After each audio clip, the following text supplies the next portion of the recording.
আসসালামু আলাইকুম। Mental preparation কোর্সের আরও একটা সেশনে তোমাদের সবাইকে স্বাগতম। তো এই সেশনে আমরা কথা বলবো যে ডিসিশন না নিতে পারার যে সমস্যাটা আছে বা ডিলেমা থেকে মুক্ত হওয়ার বা ডিলেমাতে না ভোগার উপায়টা কি।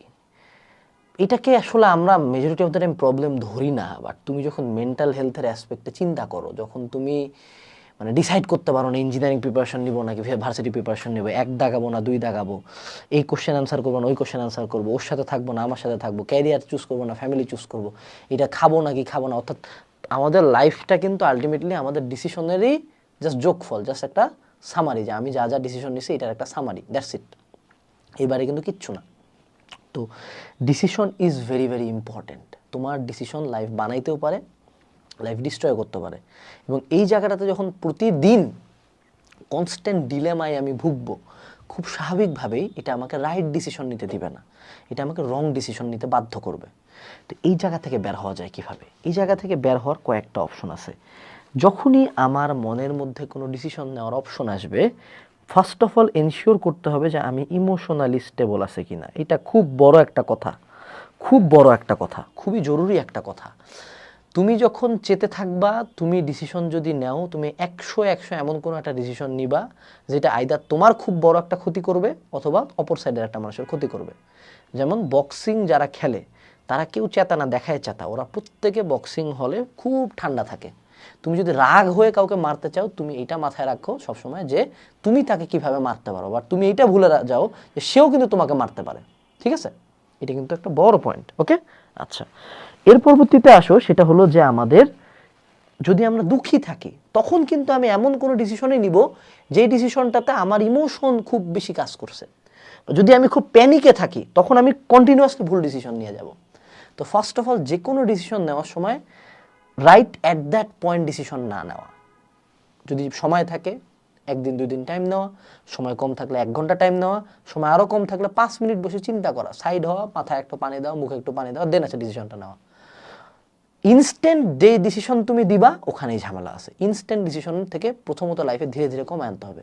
আমরা প্রত্যেকে ইনস্ট্যান্ট ডিসিশন, এখন ইনস্ট্যান্ট ডিসিশন বলতে এখানে আগুন ধরছে এখান থেকে দৌড় দেবো এইটা আমি বুঝাচ্ছি না, মেজর লাইফ ডিসিশনসের ক্ষেত্রে ইনস্ট্যান্ট কোনো ডিসিশন নেওয়া যাবে না। You have to take your time. তোমার ইমোশনাল স্টেবিলিটি হয়ে তুমি তোমার ব্রেন দিয়ে চিন্তা করবা, দেন মন থেকে না, ভালো লাগতেছে খারাপ লাগতেছে এই জন্য না, ব্রেন দিয়ে চিন্তা করে যেটা আমার জন্য রাইট সেটা তুমি করবা। ক্লিয়ার? আচ্ছা, এরপরে আসো, ডিসিশন নেওয়ার ক্ষেত্রে একটা জিনিস খুব বেশি কাজ করে, সেটা হলো প্রিভিয়াস ব্যাকগ্রাউন্ড রিসার্চ বা প্রিভিয়াস ইনফরমেশন। অর্থাৎ আমি যদি চিন্তা করি যে আমি আমার এই টেবিলে রাখার জন্য একটা গাছ কিনবো, ঠিক আছে, তো এক্স্যাক্টলি এখন আমি যদি যে র্যান্ডম একটা গাছ আনে টেবিলে রাখে দেই, প্রথমত গাছ হয়তো বা এরকম কোনো সাদা টবের মধ্যে বাঁচতে নাও পারে। দ্বিতীয়ত এই গাছটা কিন্তু সানলাইট পাচ্ছে না, খুব কম সানলাইট পাচ্ছে, এবং এই গাছটাতে কিন্তু খুব একটা রেগুলারলি পানিও দেওয়া হচ্ছে না, শিকড়টাও কনজেস্টেড। অর্থাৎ আমি যদি এখানে একটা বট গাছ লাগাই দিই, তো বট গাছ তো নিঃসন্দেহে মরে যাবে, ধান গাছ লাগালেও মরে যাবে, কারণ তারা একটা ডিফারেন্ট উদ্ভিদ। তো আমার এই ডিসিশনটা নেওয়ার আগে প্রথমে আমাকে প্রিভিয়াস রিসার্চ করতে হবে, প্রিভিয়াস ইনফরমেশন নিতে হবে যে কোন কোন গাছ কম আলোতে কম পানি নিয়ে বাঁচতে পারে, কোন কোন গাছ হলো ইনডোর প্ল্যান্টস। ওটার মধ্যে প্রথম চয়েস হলো মানি প্ল্যান্ট। দেন আমার ডিসিশন নেওয়াটা কিন্তু ইজি হয়ে গেছে। তখন indoor plants, Z plant, money plant, zebra plant, এরকম কয়েকটা প্ল্যান্ট হয়েছে, তারপর যেটা আমার পছন্দ হয়েছে সেটা আমি নিছি। তো এই যে প্রিভিয়াস ইনফরমেশনটা নেওয়া, যে আমি বুয়েটে পড়বো না মেডিকেলে পড়বো না নাকি আমি ঢাবিতে পড়বো, আমি সিএসসি যাবো না এটাতে যাবো, বা আমি সায়েন্সে যাবো না আর্টসে যাবো, এই বা আমি ঢাকায় থাকবো নাকি এলাকা থেকে কোচিং করবো, এরকম প্রত্যেকটা ডিসিশনের ক্ষেত্রেই previous information, previous background research করতে হবে। এবং আরও ভালো হয় যদি প্রিভিয়াস এক্সপিরিয়েন্সের সাথে কথা বলা যায়। এক্সপিরিয়েন্স তো দুই রকম হয়, একটা হলো আমার ওন এক্সপিরিয়েন্স, দ্বিতীয় হলো অন্য মানুষের এক্সপিরিয়েন্স। ঠিক আছে, তো প্রথম আমার টার্গেট থাকা উচিত অন্য কেউ, সিনিয়র কেউ, যারা আমার এই সেম জায়গাটাতেই ছিল। এখন ধরো তুমি এমন একজন ডাক্তারের কাছে গেছো অ্যাডিকশন নিয়ে কথা বলতে, যে নিজে তার লাইফে কোনোদিন সিগারেট ছুঁয়েও দেখে নাই, তার সাথে যদি তুমি উইড অ্যাডিকশন বা অ্যালকোহল অ্যাডিকশন বা হার্ড কোনো ড্রাগস, ইয়াবা ট্যাবা এইসব নিয়ে কথা বলতে চাও, সে তোমাকে হয়তো মেডিকেল গাইডের বইয়ের নলেজ দিতে পারে, সে কখনো তোমাকে অ্যাকচুয়াল ইনফরমেশন দিতে পারবে না, কারণ তার লাইফে এক্সপিরিয়েন্স নাই। তুমি যদি বুয়েটে ভর্তি পরীক্ষায় দেন এমন কারো কাছ থেকে বুয়েটের প্রিপারেশন নেওয়ার কথাবার্তা শুনো, সে হয়তো বা আমার 2-4টা ভিডিও দেখে বলে দিতে পারে, বাট আলটিমেটলি সে তো কখনো রাইট ইনফরমেশন তোমাকে দিতে পারবে না। এটাই তো বাস্তবতা। তো তোমাকে এখানে যেটা এনশিওর করতে হবে যে এক্সপিরিয়েন্স কারো কাছে যাওয়া, যে তোমার এই সেম প্রবলেমের মধ্যে দিয়ে গেছে। এবং হইতে পারে সেকেন্ড একটা অপশন যে তুমি এই টাইপের কোনো সিচুয়েশন আগে ফেস করছো কিনা, আগের বার কি করছিলা ওই প্রিভিয়াস কথাটা চিন্তা করে ওই অনুযায়ী ডিসিশন নাও। যেমন নেড়া বেলতলা দিয়ে একবারই যায়, তাই না? এখন আমরা বাঙালিরা অ্যাকচুয়ালি নেড়া বেলতলা দিয়ে একবার যাই না, আমরা 2-3 বার যাই, এবং 2-3 বারও যদি বেলটা না পড়ে আমরা গাছ থেকে বেলটা মারি, নিজের মাথায় মারি, এই পরিমাণে আমরা ভুল ডিসিশন নিই। তো ধরো কোনো একটা ধরনের মানুষের সাথে তোমার রিলেশন করার কারণে তুমি আগের বার পেন খেয়েছো, তুমি সেকেন্ড টাইম সেম মানুষটাকে চুজ করতেছো, এই জায়গায় তুমি আবার ইমোশন দিয়ে চিন্তা করছো এবং তুমি তোমার প্রিভিয়াস এক্সপিরিয়েন্সকে দাম দাও নাই। অথবা তুমি একটা সার্টেন ক্যারিয়ার পথে যাইতে চাইছো যেখানে তোমাকে একজন এক্সপিরিয়েন্স মানুষ ওই পথেরই বসে এই পথে আসিস না, বাট তাও তুমি গেছো, এখন তুমি মারা খাই গেছো, এখন তোমার কিন্তু আগের কোনো কিছু তুমি ব্যাক পেতে পারতেছো না। সো এখানে প্রিভিয়াস ইনফরমেশন এবং এক্সপিরিয়েন্স দুইটাই কাজে লাগাইতে হবে। এরপরে সেটা হলো যে আমাদের রেজাল্ট এবং অপশনস দুইটা এক্সপ্লোর করতে হবে। তো দেখো একটা ডিসিশন নেওয়ার ক্ষেত্রে কিন্তু প্রথমত আমাদের সাথে অপশন থাকে যে আমি হয় ফোনটা উঠাবো না হয় আমি উঠাবো না, তাই না? দুইটা অপশন আমার হাতে আছে। ফোনটা উঠাইলে কি আমাকে হাতে এটা ধরে রাখতে হবে, আর ফোনটা নামায় রাখলে এখানে ফোনটা চুপচাপ থাকবে। এখন আমি চাইলে ফোনটা কি সোজা করে রাখবো নাকি উল্টা করে রাখবো? সোজা করে রাখলে কি হইতে পারে যে আমার ফোনের স্ক্রিনে যা আসতেছে এগুলো রেকর্ডিংয়ে চলে আসতে পারে। উল্টা করে রাখলে রেকর্ডিংয়ে এটা আসার সম্ভাবনা নেই, যদি কল আসুক যা আসুক এটা রেকর্ডিংয়ে আসবে না। তো এই যে ছোটোখাটো ব্যাপারগুলো, যে একটা অপশন আমার হাতে হাতে কী আছে এবং প্রত্যেকটা অপশনের রেজাল্টটা কী, এই রেজাল্টটা আমি যদি অ্যানালাইজ করা শুরু করি তাহলে কিন্তু আমি একটা রাইট ডিসিশন নেব। এখন তুমি বলতে পারো যে ভাইয়া আপনি যত বেশি টাইম বলতেছেন একটা ডিসিশন নেওয়ার ক্ষেত্রে, এত বেশি তো টাইম পাই না, বাট আমি তোমাকে একটা ফুল প্রোটোকল বলতেছি, এটা একটা সায়েন্টিফিক্যাল প্রোটোকল। এটা যদি তুমি ধীরে ধীরে প্র্যাকটিস শুরু করো, অ্যাট সাম পয়েন্ট এটা তোমার থিঙ্কিং প্রসেসের মধ্যে এমবেড হয়ে যাবে। আমি বলতেছি না যে একদম বসে বসে এখন অনেক চিন্তা করে দার্শনিকের মতো অপশন এক্সপ্লোর করে প্রিভিয়াস এক্সপিরিয়েন্স থেকে তুমি ডিসিশন নেবে, তুমি কোনো কম্পিউটার না। বাট এই স্টেপগুলো জানা থাকলে যদি একটা দুইটা স্টেপও তুমি ইউজ করো, অবভিয়াসলি তুমি অন্য জিনিসের চেয়ে অন্য মানুষের চেয়ে বেটার ডিসিশন নিতে পারবা। এখন এইখানে একটা জিনিস দেখো, সেটা হলো যে রেজাল্টের পরে আমাদেরকে কিন্তু রেজাল্টের আরেকটা ধরন আছে, লং টার্ম রেজাল্ট। এটা কি লাইফের ক্যারিয়ার নিয়ে বা পার্টনার সিলেকশন নিয়ে বা পড়াশোনা নিয়ে বা অনেক কিছু নিয়ে কিন্তু একটা লং টার্ম রেজাল্টের ব্যাপার আছে। যে আমি যদি এখন থেকে প্রতিদিন 4টা করে ডিম খাই, 4টা করে ডিম খেলে আমার স্ট্রেংথ ভালো বাড়বে, আমার বডি ভালো থাকবে, বাট আলটিমেটলি 4টা করে ডিম যদি আমি 20-25 বছর খাই, অ্যাট সাম পয়েন্ট আমার করোনারি হার্ট ডিজিজ হবে। তো এই জায়গায় আমার কিন্তু ডিসিশন নিতে হবে যে প্রতিদিন 4টা করে ডিম খাওয়া যায় অ্যাট সার্টেন এজ পর্যন্ত, যখন আমি এক্সারসাইজ কমাই দেবো অবভিয়াসলি আমার ডায়েটারি ইনটেকটাও কমাই দিতে হবে। এটা কিন্তু একটা বড় ডিফারেন্সিয়েটিং পয়েন্ট যে তুমি লং পিকচারটা দেখতেছো। আমরা কি করি, ইনস্ট্যান্ট শর্ট টাইমে যেটা রাইট মনে সেটা করে ফেলি।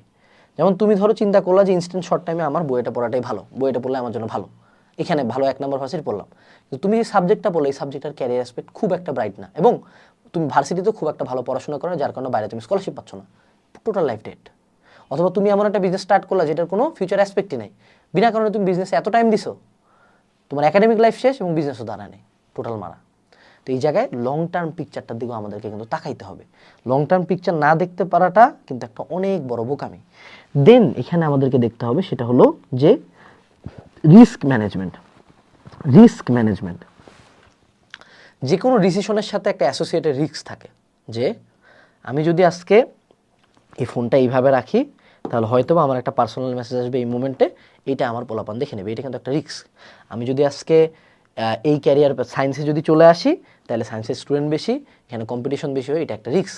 আমি যদি আর্টসে যাই তাহলে আর্টসের ক্ষেত্রে খুব একটা ভালো টিচার নেই, এটা একটা রিস্ক। সো এই রিস্কগুলোকেও কিন্তু এই জায়গায় আমাকে অ্যাসেস করতে হবে। মনে রাখবো তুমি কাইন্ড অফ গোটা পৃথিবীর সবচেয়ে পাওয়ারফুল কম্পিউটারটা তোমার এই জায়গায় বসায় নিয়ে ঘুরতেছো, কিন্তু তুমি একে যতটা দুর্বল ভাবো কিন্তু অত দুর্বল না, ঠিক আছে?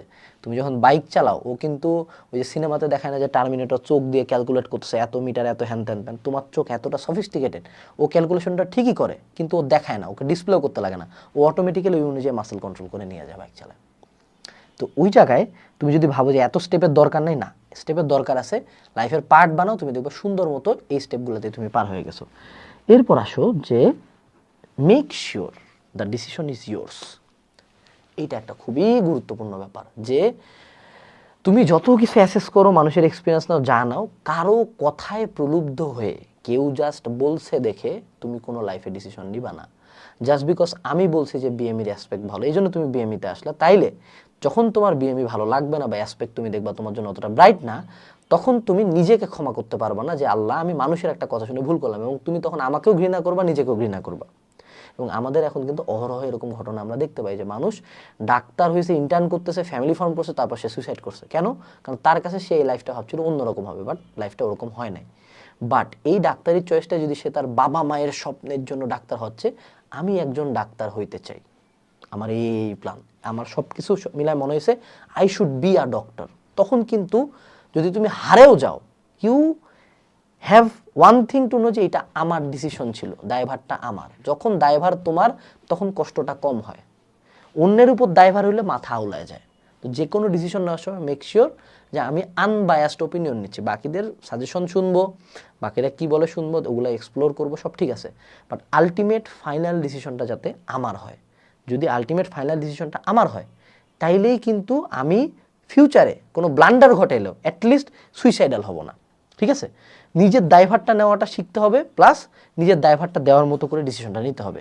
এরপরে লাস্ট একটা লাইন হলো আমর ফাতি। আমর ফাতি মানে কি? এটা একটা ফ্রেঞ্চ লাইন, অনেক কঠিন মিনিং হইতে পারে, আমাদের দেখার বিষয় না, বাট এটা যদি শর্ট টার্মে ইংলিশ করি তাহলে নো রিগ্রেটস।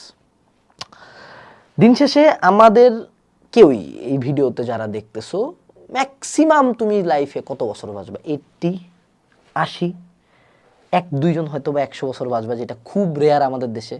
অ্যাভারেজে আমাদের দেশে 60 to 70 ইয়ার্স এজের মধ্যে সবাই গায়েব হয়ে যায়। অর্থাৎ আমার বয়স এখন ধরো সে টু সে, যখন এই ভিডিও বানাচ্ছি তখন 25 সামথিং, তার মানে আমার হাতে হার্ডলি আর 35 ইয়ার্স আছে পৃথিবীতে। তো আমি মরে যাওয়ার পরে আমার সর্বোচ্চ আমার সন্তান আমার কথা খেয়াল রাখবে, এবং তার পরবর্তীতে আমার নাতি আমার কথা খেয়াল রাখতে পারে, ঠিক আছে, কিন্তু তারপরের কোনো জেনারেশন কিন্তু আমার কথা খেয়াল রাখবে না। অর্থাৎ আমি পৃথিবীতে টিকেই থাকবো মাত্র 3 জেনারেশন, আনলেস আমি পৃথিবীতে এত বড় কিছু করছি যে মানুষ আমাকে আজীবন খেয়াল রাখতেছে, এটার লক্ষ্যে আমরা দৌড়াবো। বাট নর্মাল পিপল, ম্যাঙ্গো পিপলই তো মেজরিটি পৃথিবীতে, 99% হলো ম্যাঙ্গো পিপল। তো আমজনতা মরার পরে পৃথিবীতে তোমার নাম নিশানা সর্বোচ্চ 3টা জেনারেশন। 3টা জেনারেশন মানে হার্ডলি 150 বছর, হার্ডলি 150 বছর, মোটামুটি 100 বছর সর্বোচ্চ ধরা যায়, 100 থেকে 150 বছর। অর্থাৎ আগামী 100 থেকে 150 বছরের মধ্যে তুমি কে, তুমি কি খাইছো, কি করছো, কি রেজাল্ট ছিল, কি বানাইছো, কে তোমার বাচ্চা ছিল, কি এ ব্রেকআপ হয়েছে, কি এর কষ্ট, কোনো কিছুর কোনো নাম নিশানা গন্ধ কিচ্ছু থাকবে না। You won't exist. ইতিহাসের পাতা থেকে তুমি নাই, এমনে নাই, কোনো দিন তোমার কথা কেউ খেয়াল রাখবে না। কোন জায়গায় তোমার কবর ছিল, তুমি মাটির সাথে মিশে ধূলিকণা হয়ে গেছো, এবং তখন তুমি সৃষ্টিকর্তার কাছে। তো এই যে একটা যে ধারণা, যদি তুমি রিয়েলাইজ করো যে আমার লাইফটা এতটাই শর্ট লিভড, যে আমি আসলে যেই ডিসিশন বা যেই জিনিসগুলোর পিছনে এত ছুটতেছি, যেই ডিসিশনকে আমি এতটা ইম্পর্ট্যান্ট ভাবতেছি, এটা আমার লাইফের ব্রডার পিকচারে কোনো মাইনেই রাখে না, কোনো যৌক্তিকতাই নেই, কিছুই নাই। একটা ডিসিশন জাস্ট কিচ্ছু না, কারণ তোমার লাইফটা খুব শর্ট, আমাদের প্রত্যেকের লাইফটা খুব শর্ট। এবং আমরা যত বছর বয়সেই মারা যায়, যে 120 বছর বয়সে মারা গেছে, সেও বাঁচতে চাইছে আরও, সেও চাইছে আরেকটু থাকি, বাট আমরা কিন্তু কেউ বাঁচবো না। সো এই জায়গা থেকে একটা লাইন আসে, নো রিগ্রেটস।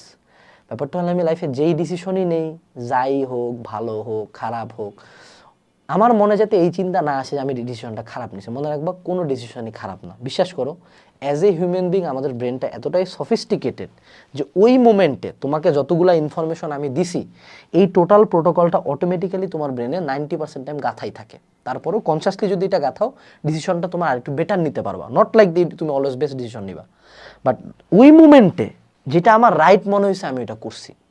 এইটাই হলো নো রিগ্রেটসের প্রথম কথা, যে তুমি বিশ্বাস করো ভাই, অনেকের মনে হইতে পারে যে আমি হয়তো যদি একটু ভালো মতো ওই দিন রাতে পড়তাম, ওই দিন রাতের যে সিচুয়েশন ছিল, তোমার মেন্টাল সিচুয়েশন, তোমার আশপাশের ফ্যামিলির কথাবার্তা, তোমার কারেন্ট ফিজিক্যাল সিচুয়েশন, তোমার পড়াশোনার যে অবস্থা, তুমি আগের পড়া, সব কিছু মিলায় ওই রাতের জন্য তোমার ব্রেনের কাছে বেস্ট কোর্স অফ অ্যাকশন ছিল যে আমি এই দিন একটু কম পড়ি। যদিও এত প্রোটোকল ফলো করলে হয়তো বা বেশি পড়তাম, বাট ওই মোমেন্টের জন্য কিন্তু ওইটাই রাইট ডিসিশন ছিল। যারা আগুন লাগলে বিল্ডিংয়ের উপর থেকে লাফ দেয় তাকে আমরা বলি পাগল, কিন্তু আগুনের মধ্যে পুড়ে পুড়ে মরতেছি, বা আগুনের মধ্যে আমি ঠান্ডা থাকবো, রাইট ডিসিশন দেবো, এটা তো আমি জানি না, আমরা তো কেউ সিচুয়েশনে পড়ি নাই। তো ওই লোকটার কাছে ওই মোমেন্টে ওইটা রাইট ডিসিশন মনে হচ্ছে, ও আমি বাঁচতে পারি, কিন্তু সে বাঁচে নাই। তো এই জায়গা থেকে এই আমর ফাতি ওয়ার্ডটা আসছে। এটা একটা কাইন্ড অফ ফিলোসফি, যে লাইফে কোনো রিগ্রেট না রাখা। এটা যদি তুমি তোমার লাইফে ইমপ্লিমেন্ট করতে পারো যে ঠিক আছে আমি আমার মতো যতটা আমার দ্বারাই সম্ভব সবচেয়ে বেস্ট ডিসিশনগুলাই নিব, বেস্ট ডিসিশন নেওয়ার পরে আমি এটা নিয়ে কোনোদিন লাইফে সেকেন্ড টাইম রিগ্রেট করব না। যেমন আমার লাইফের ফেলাসিটা দেখো, আমি ছোটোবেলা থেকে ভালো স্টুডেন্ট হয়ে তারপর ইন্টারে উঠে আমি চিন্তা করলাম, ছোটোবেলা থেকে আমি চিন্তা করতাম যে আমি হলো বিসিএস দিব, আমি একজন সচিব হব, অনেক ছোটোবেলা থেকে এটা কথা বলতাম। তো তারপরে কী হলো, আমি স্কুলে পড়লাম, দেন ইন্টারে উঠলাম, ইন্টারে উঠার পরে সায়েন্স নিলাম, দেন আমার বাবা আমাকে বললো তোকে একজন ডাক্তার হইতে হবে। পুরা ইন্টার লাইফটা ডাক্তার হওয়ার জন্য পড়লাম, ডাক্তার হওয়ার জন্য পড়ার পরে মেডিকেলে চান্সও পেলাম। বিগত 20-25 বছরের ইতিহাসে আমাদের ফ্যামিলি থেকে কেউ মেডিকেলে চান্স পায় নাই, গোটা 2 বংশ মিলে প্রথম মেডিকেলে চান্স পাচ্ছিলাম আমি। চান্স পাওয়ার পরে ভর্তি হইলাম, ভর্তি হয়ে বুয়েটেও চান্স পেয়ে গেছি, মেডিকেলের ভর্তি ক্যান্সেল করে বুয়েটে পড়লাম বায়োমেডিক্যাল ইঞ্জিনিয়ারিং ডিপার্টমেন্টে। চিন্তা করলাম হয় এখানকার টিচার হবো, না হয় স্কলারশিপ নিয়ে বাইরে যাব। হঠাৎ করে করোনা আসলো, করোনার মধ্যে শুরু করলাম এই ব্যবসা শুরু করে এই ব্যবসা এত বড় হয়ে গেল যে একাডেমিক লাইফ পুরোপুরি ডিস্ট্রয় হয়ে গেল। তাই অপশন বাইরে যাওয়ার পুরোপুরি অফ, এখন এই ব্যবসা করে খাচ্ছি। তো প্রথমে হইতে চাইলাম সচিব, হয়ে গেলাম ডাক্তার, ডাক্তার থেকে হয়ে গেলাম বায়োমেডিক্যাল ইঞ্জিনিয়ার, সেখান থেকে হয়ে গেলাম ব্যবসায়ী। আল্লাহ জানে সামনে কি আছে। প্রতিবারই আমি আমার মতো করে নিজের ইচ্ছায় ডিসিশনটা নিছি, এই জন্য আমার কোনো রিগ্রেট নাই। বাট এই যে যত ডিসিশন মেকিং আছে না, সবশেষে আরও একটা কথা আসে যে all decisions are taken by him. তুমি লাইফে যা করবা, যাই তোমার লাইফে হবে, প্রতিটা জিনিস তোমার জন্মের কয়েক হাজার বছর আগে লেখা আছে। এই অ্যাসপেক্টগুলো তোমাদের মাথায় কেন ঢুকাচ্ছি জানো? যাতে রাইট ডিসিশন নাও, রং ডিসিশন নাও, লাইফে যাতে মানে কোনোদিন ডিপ্রেস না হও। কারণ তুমি যে ডিসিশনটা নিয়েছো ওইটা হয়তো বা উনি চিন্তা করছে, উনি হয়তো বা আমাকে প্ল্যান করছিল যে আজকে আমি কিছু মানুষের জন্য হেল্প করব, আমি হয়তো বা টাকা কামাবো, হয়তো বা একজন ডাক্তার হয়ে যা কামাইতাম তাই কামাচ্ছি এখন। এটা উনার প্ল্যান ছিল। তো উনার উপর ভরসা রাখেও ওভারঅল আমাদেরকে আগাইতে হবে। তো আশা করি এই সেশনটা থেকে একটু হলেও উপকৃত হইছো। পরবর্তী সেশনে দেখা হবে। আসসালামু আলাইকুম, টাটা।